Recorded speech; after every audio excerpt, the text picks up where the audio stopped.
마가복음 9장 32절에서 보면 예수님은 죽음을 예고하셨습니다. 그런데 제자들은 깨닫지 못했습니다.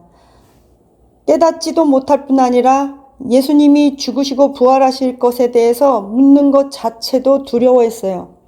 그런데 동시에 그러면서도 또 이렇게 하나님의 말씀을 알지 못하면서 예수님의 말씀을 모르면서도 9장 34절에 보니까 예수님의 집으로 돌아오는 길에 길거리에서 네가 잘나니 내가 잘나니 누가 더 크냐 그거를 논쟁했대요. 그러니까 예수님께서 그 마음의 생각을 아시고 어린아이를 데려다가 하시는 말씀이 너희 중에 누구든지 더 크고 싶어? 큰 자가 될래? 그러면 이 어린아이처럼 섬기는 자가 돼야 돼 이 말이에요. 그러면서 어린아이에 대한 비유를 계속해서 말씀해 가시는데 10장 15절에서도 이렇게 말씀하세요. 어린아이처럼 하나님의 나라를 받들지 않으면 결단코 천국에 너희는 들어가지 못한다. 이건 구원과 관계된 일이에요. 여러분 이거는 그냥 기도응답에 관계된 일이 아니라 너희들이 어린아이처럼 하나님의 나라를 받들지 않으면 결단코 너희들은 구원받지 못한다. 천국에 들어가지 못한다는 얘기예요. 그냥 예수 믿는다. 나 겉으로만 건성건성 뭐 믿고 아멘 이런다고 천국에 간다는 얘기가 아니라는 거예요.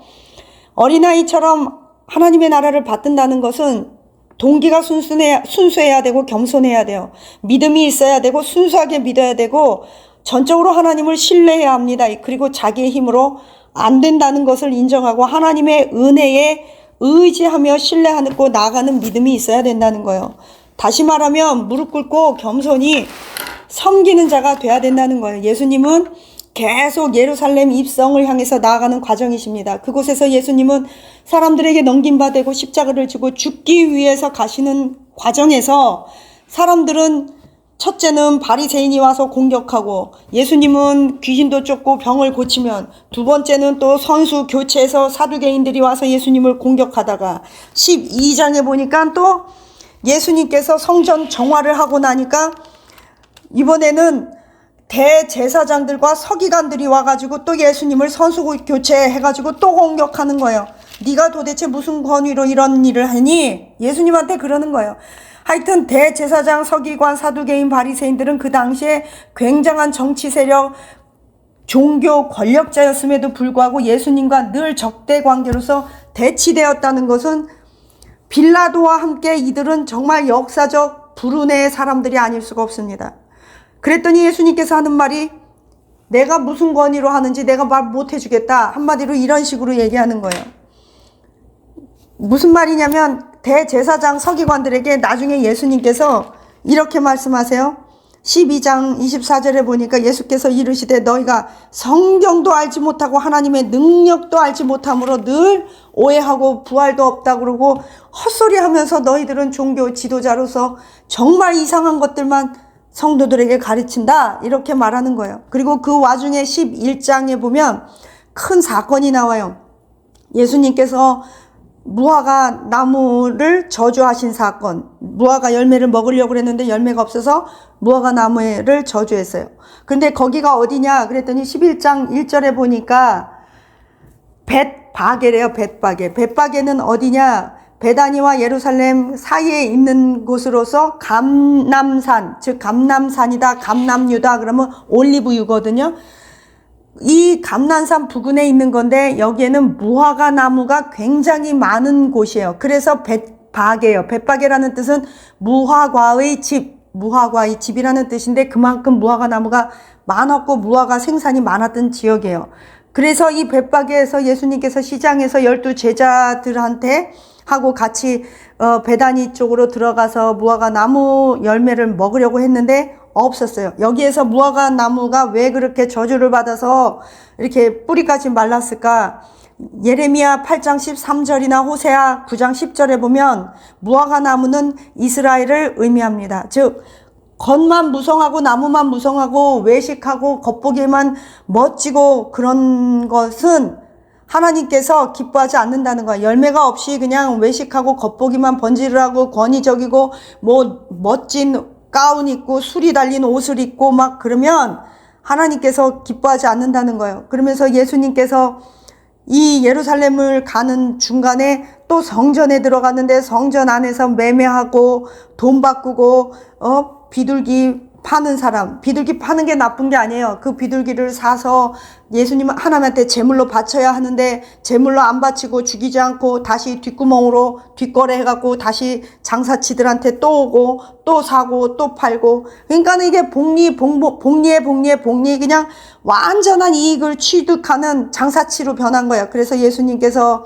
막 채찍으로 막 강도의 속을 만들었다고 엄청 나무라시면서 내 집은 만민을 위해 기도하는 집이다. 뭐예요? 세계 선교를 위해, 열방을 위해, 열방의 구원을 위해, 하나님의 뜻이 이 땅에서 이루어지기를 위해 기도해야 된다는 거예요. 우리나라를 위해 기도해야 합니다. 뿐만 아니라 열방을 위해 기도해야 돼요. 만민을 위해 기도해야 돼요. 이것이 교회와 성전의 존재 목적이라는 거예요. 즉 다시 말해서 성도들이 모여서 교회에서 선교를 위해 기도하지 않는다. 선교사님들을 위해 기도하지 않는다. 각 나라를 위해 기도하지 않는다.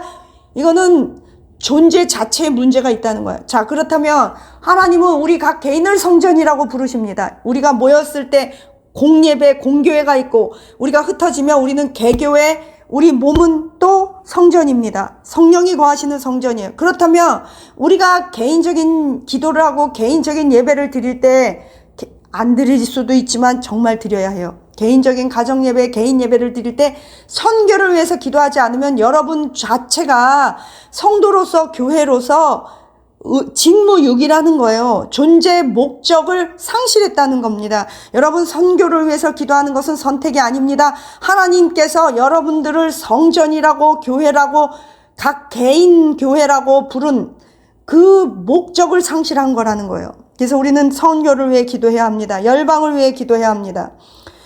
우리 그리고 더 나아가서 11장에서 하나님께서 가르쳐 주셨어요. 기도의 전제 조건이 있어야 돼요. 너희 마음에 의심하지 말라. 뭐예요? 믿음이 있어야 된다는 거예요. 둘째, 너희는 너희에게 죄 지은 사람, 다른 사람에게 혐의가 있으면 용서해라.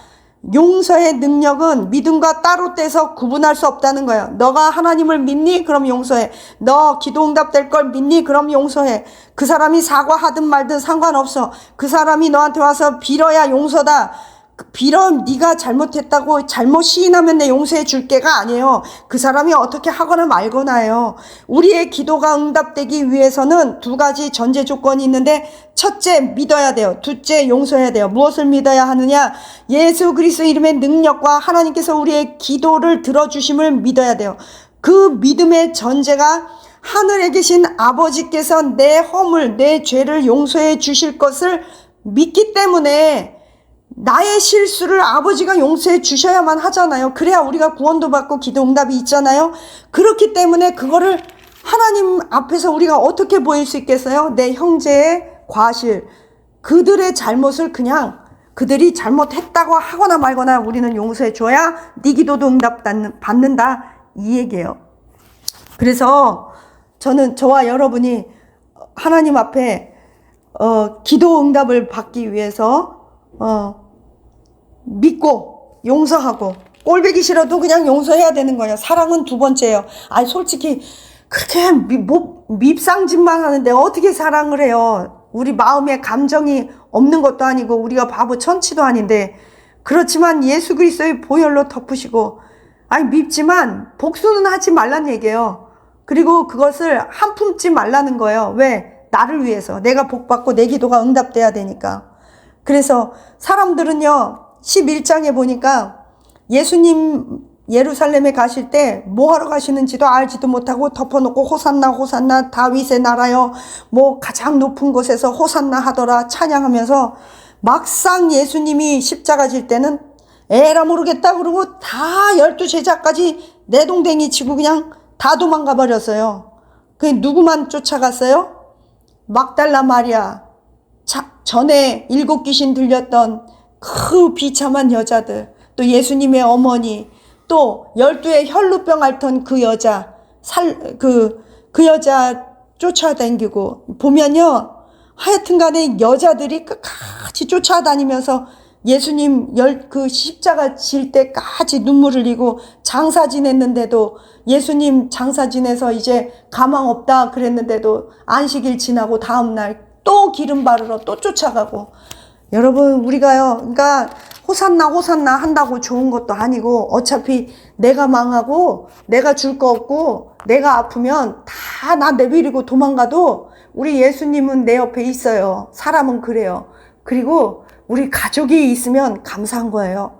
내 옆에 가족이 있다고 해서 내가 안 아픈 것도 아니고 외롭지 않은 것도 아니지만 그래도 내 손 잡아주고 나와 같이 밥 먹어주고 나를 위해 기도해주고 인생을 손잡고 같이 걸어갈 가족이 있다면 정말 감사한 거예요. 우리 가족을 사랑하고 또 나에게 힘든 게 한 사람이 살다 보면 왜 없겠어요. 나도 남한테 잘못할 때 있고 그러니까 서로 마음 편히 먹고 우리 천국을 잘 준비해야 할 줄로 믿습니다. 다시 말씀드릴게요. 여러분 마가복음 10장 15절 10번 읽으세요. 마가복음 10장 15절 어린아이처럼 하나님의 나라를 받들지 않으면 결단코 천국에 못 들어간다. 결단코 천국에 들어가지 못한다. 어떻게? 어린아이처럼 겸손하게. 여러분 마가복음 10장 15절 꼭 10번씩 읽고 천국을 잘 준비하시는 저와 여러분 되시기를 축복합니다. 인생 사는 건 천국 가기 위해서 사는 거예요. 예수님 믿는 건 천국 가기 위해서요. 천국에 소망이 없다면 구원받았는지 안 받았는지 생각해 보셔야 합니다. 감사합니다.